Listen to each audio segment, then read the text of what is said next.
we got Canada, we got USA, we got Jamaica. Nobody representing the UK North.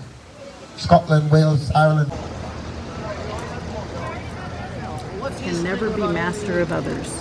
How true this is. Think of our political leaders who have fallen from grace because they could not control their own behavior. How can we trust them to control ours? What preparation must one undergo before being able to move with definiteness of purpose at all times? One must gain mastery over self. This is the second of the 7 principles. The person who is not master of himself can never be master of others. Lack of self-mastery is, of itself, the most destructive form of indefiniteness. Where should one begin when making a start at control over self? By mastering the 3 appetites responsible for most of one's lack of self-discipline. The 3 appetites are 1. The desire for food, 2. The desire for expression of sex, 3. The desire to express loosely organized opinions. Does man have other appetites which need control? Yes, many of them.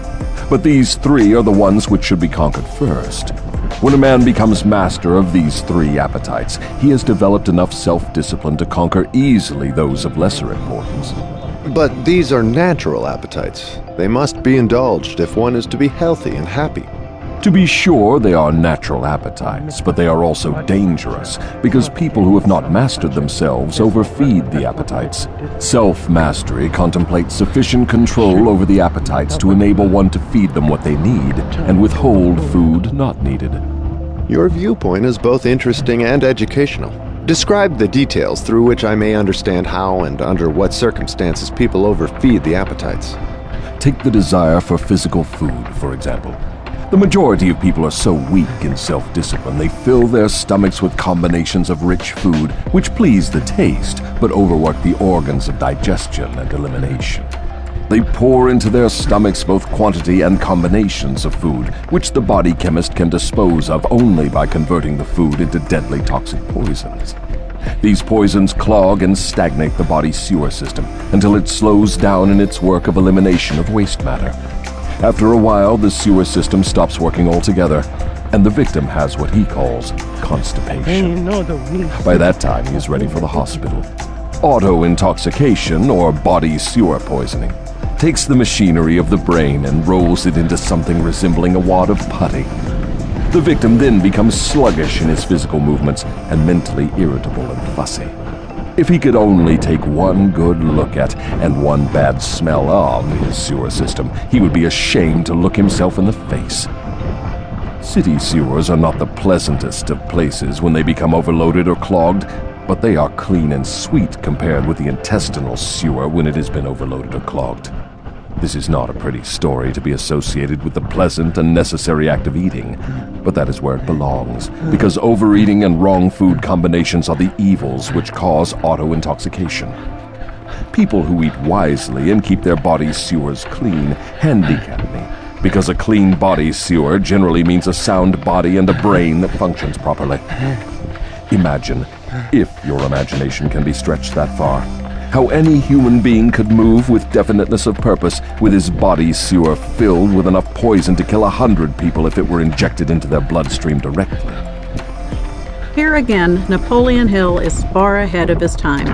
Science eventually caught up with Hill and even surpassed his intuition about physical processes and how they link to mental and emotional health. And all this trouble is the result of lack of control over the physical appetite for food. Well, if you wish to be absolutely correct, you should say that improper eating is responsible for the majority of the ills of the body, and practically all headaches. If you want proof of this, select 100 people suffering with headaches and give each of them a thorough washing out of their body sewer systems with a high enema. And observe that no fewer than 95 of the headaches will disappear within a few minutes after the sewers have been cleaned.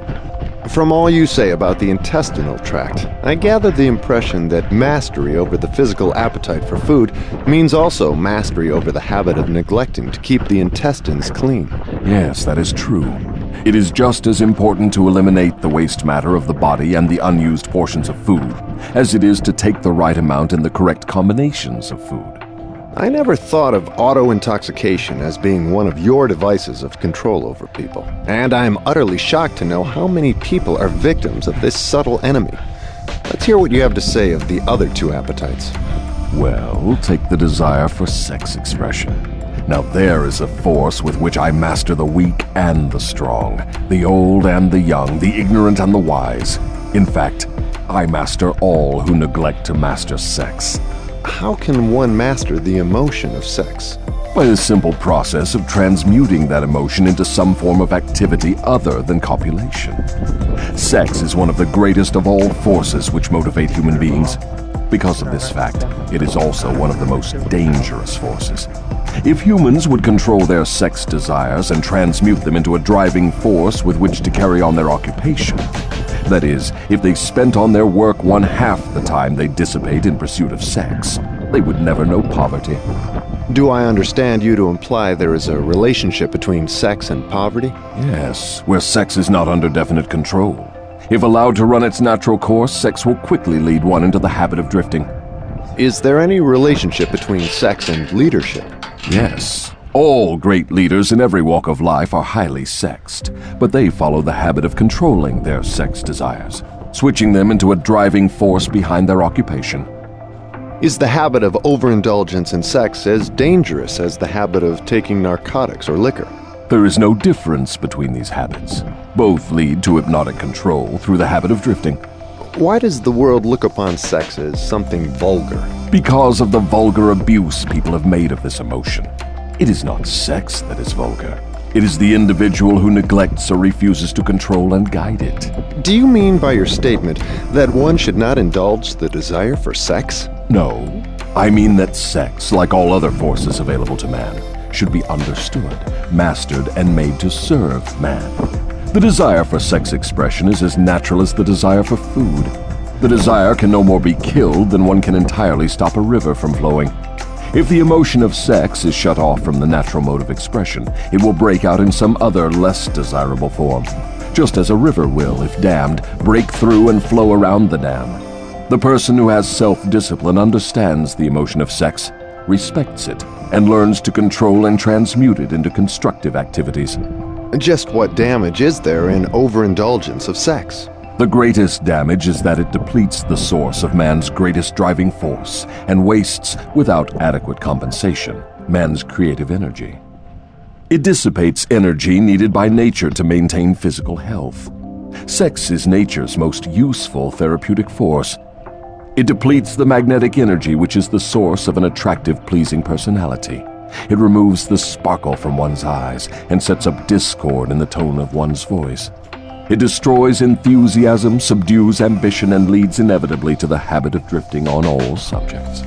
I would like for you to answer my question in another way by telling me what beneficial ends the emotion of sex may be made to attain if mastered and transmuted.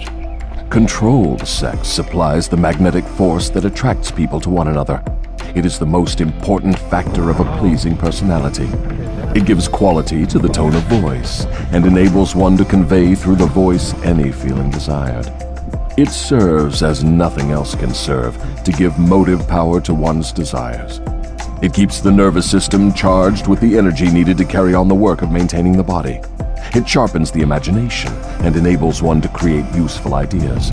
It gives quickness and definiteness to one's physical and mental movements.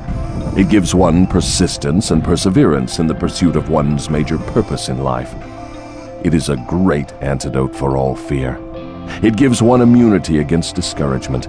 It helps to master laziness and procrastination. It gives one physical and mental endurance while undergoing any form of opposition or defeat. It gives one the fighting qualities necessary under all circumstances for self-defense. In brief, it makes winners and not quitters. Are those all the advantages you claim for controlled sex energy? No, they are only some of the more important benefits it provides.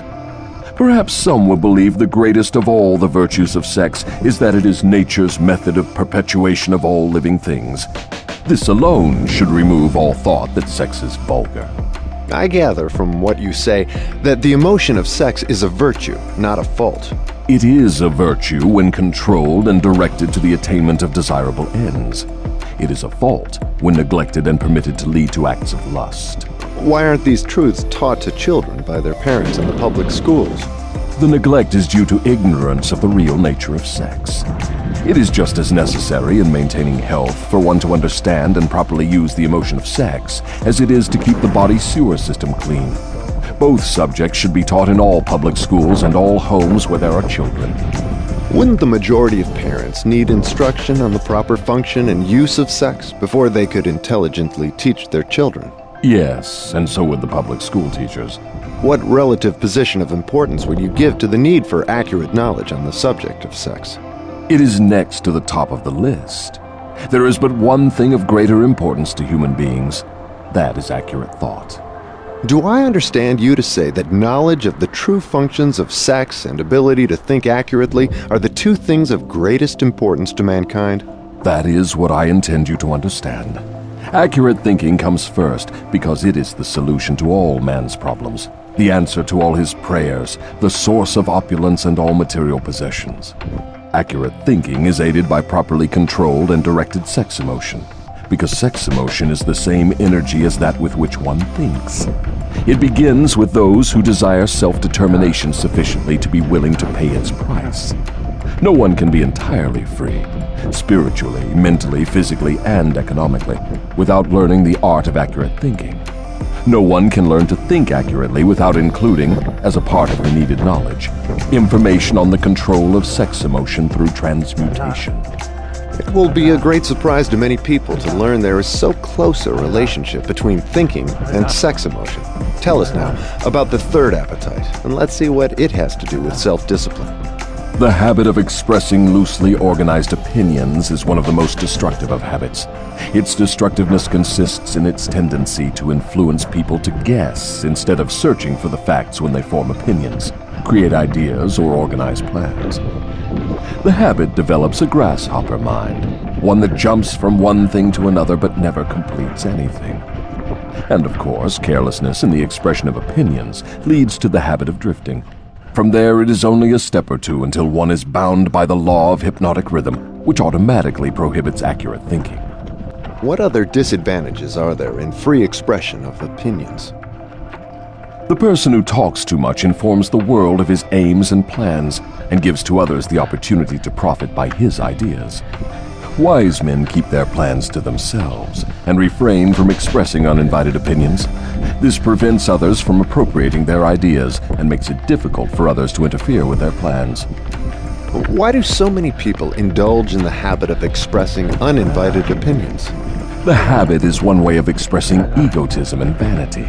The desire for self-expression is inborn in people. The motive back of the habit is to attract the attention of others and to impress them favorably. Actually, it has just the opposite effect. When the self-invited speaker attracts attention, it usually is unfavorable. Yes. What other disadvantages has the habit? The person who insists on talking seldom has an opportunity to learn by listening to others. But isn't it true that a magnetic speaker often puts himself in the way of opportunity to benefit himself by attracting the attention of others through his powers of oratory? Yes, a magnetic orator does have an asset of tremendous value in his ability to impress people by his speech. But he cannot make the best use of this asset if he forces his speech on others without their invitation. No single quality adds more to one's personality than the ability to speak with emotional feeling, force, and conviction. But the speaker must not impose his speech upon others without being invited to do so. There is an old saying that nothing is worth more than its actual cost. This applies as well to the free, uninvited expression of opinions as to material things. What about people who volunteer their opinions by expressing them in writing? Do they also suffer by lack of self-discipline? One of the worst pests on earth is the person who writes uninvited letters to people of prominence. Men in public office, moving picture stars, men who have succeeded in business or written a best-selling book. And people whose names appear... What's those? How are you? Good? Yeah. How are you? What? Bless. What's those things that grow on the tree? How are you? Good? The Pansiana tree. Pontiana tree? What's that? That grow on the tree. It's like banana? It's like fruit? Some seeds in Manzana tree. Pontiana tree. What's that? I go with you? Yeah. Are you like I going? Oh. Like fruit? In the trees they grow fruits too? Yeah, there are some seeds, you know. Ah, okay. What's this one right here? In the trees they grow fruits too? Coconut. Coconut? Yeah, there are some What? seeds, you know. Ah. Wow. What's this one right here? That's cool. Is not ready though, right? What's that? Yeah, man, if you cut Coconut? one of those. Can you eat now? Wow. Or you have to wait? Yeah, cool. man. It's jelly. Not ready. It's jelly inside. Yeah. So you can't eat now. Yeah, man. Eat now. You see if I can Or find you have to wait. Yeah, Okay. man. Oh wow, that's cool. Jelly. It's jelly inside. Yeah. So you can't eat now. Yeah, man. See if I Oh. can find Okay. Oh wow, that's cool.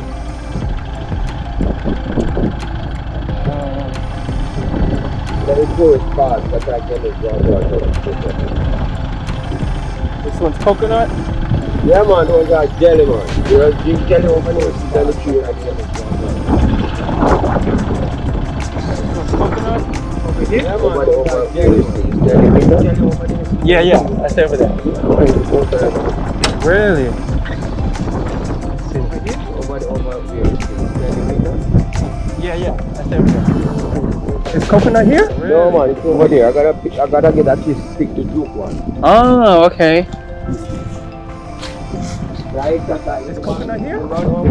Yeah, I do running. I do some exercise. I want to like explore the property. Yeah. Yeah, it's beautiful. My first time here. Yeah. Yeah. Yeah, I do running. I do some Where you exercise. from? From the U.S. I'm from Florida. Time here. Yeah. Yeah, from the U.S. And where? Orlando, Miami? I'm from Florida. Somewhere there, and they never really asking somewhere. Right. You go to Florida or no? You should come. You love it. It's hot like Jamaica. Yeah. The weather's beautiful too. Yeah, sit on the car. You go to Florida or no? You should come. You love it. It's hot like Jamaica. Yeah. The weather's beautiful too. What's your name? I'm Roy, man. Roy. I'm Tommy. Nice to meet you, Roy. Yeah. I love your country. Yeah, well, this guy's here. It's cool at night, you know? Yes. Roy. I'm Tommy. Nice to meet you, Roy. I love your country. Yeah, well, this guy's here. It's cool at night, you know? Yes.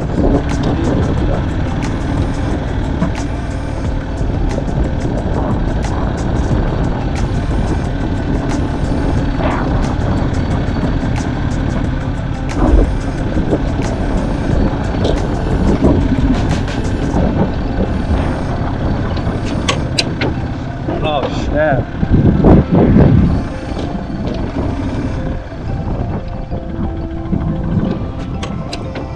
Oh, snap.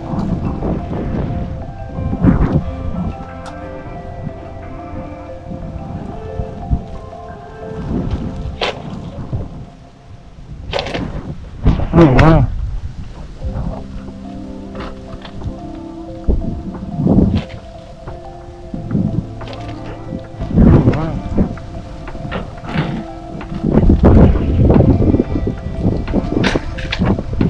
Oh wow.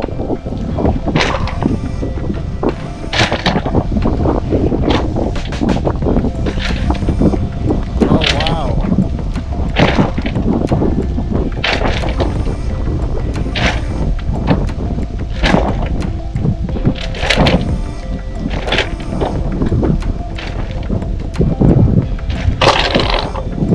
Oh wow.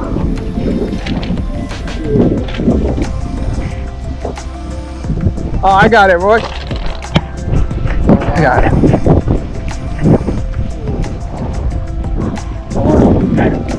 Oh, I got it, Roy. Oh, man, this is cool.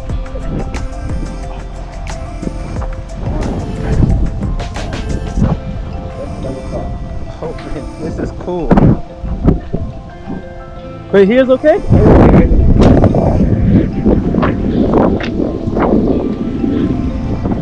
Wow, wait, here's okay? How?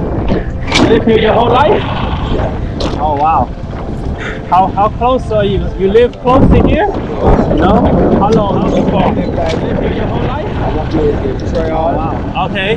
How Golf close? So course you down live there. close to here? It's like what, like 20 minutes from here? No. Like 1 hour? Try all. Okay. Depends on the traffic. Is it major? There's major market around here? 20 minutes from here? Huh? Like 1 hour? Mobay? What's that? Depends on the traffic. Oh, there's major market around here? 10 miles from here. 10 miles. What, maybe 20 minutes? I take taxi? Depends, yeah. Oh, You can the take a town? taxi, but you have to know, you have to see the taxi mark. 10 miles. PPV, What, you know? maybe 20 minutes? PPV is a good one? Yeah. Ah, Red plate. red plate. You have to see the red plate. Ah, okay. Red plate is more expensive though, yeah? No man, if PPV is a good the one? regular fee Yeah. from here to Red Mobile plate. is Ah, okay. 200 plate is more Jamaican, expensive. 220 Jamaican. 220 Jamaican. What's that? In US dollars? No, in US dollars, Yeah. like, $1 US is like, what's your US now? 20 Jamaican. Let's see. I have currency conversion here. So let's see. US dollar. Jamaican, you said? Yeah, I want to say US Let's see. dollar. I have currency conversion here. So let's see. US dollar. Jamaican, you said? Yeah, I want to say US dollar. Okay, Jamaican dollar. Okay. So right now, Jamaican. $1 is 155 Jamaican dollar. Well, it's So 200 right now- Jamaican, so like two US dollar. Yeah. Take it here. Really? $1 is 155 Two Jamaican US dollar. $2 200 Jamaican, so like take it. You know somebody? Yeah. Take it here. Really? No, like Two? a regular. If you charter a taxi, Two? you Yeah. don't charge a money. You go on the road and take a taxi. You know Yeah. somebody? It's that you can pay, just give it to the guy. What? If you charter a taxi, charter a guy, Yeah. you're gonna charge. Yeah. Oh wow. But if you Yeah. take the rig out there, it's a mobile, you're a black man. Yeah. Just give him $2, that's fine for him. You just said if you need more attention, no man. It's $220 for more. Do you know anybody that I can call to take me around? I don't mind. I pay. No man. It's $220. Okay. Yeah. And I give you two. Yeah. I get some of it. I don't mind. I pay. Yeah. You got Okay. Yeah. And I give you two. Hi. That's your friend? Hold on, let me see this. Yo! Hi! Yo! That's your friend? Let me see this. Taste this. I Yo. want to pick one of jelly. Yo! Wow! That's for your kidney, Wow! and it's that good for your heart. Wow! Let her look one. Sit on the card. Yeah. That's amazing! That's for your kidney. Wow! Holy wow! Wow! Sit on the card. Yeah. That's amazing! Oh wow! Holy wow! Bless them up, man.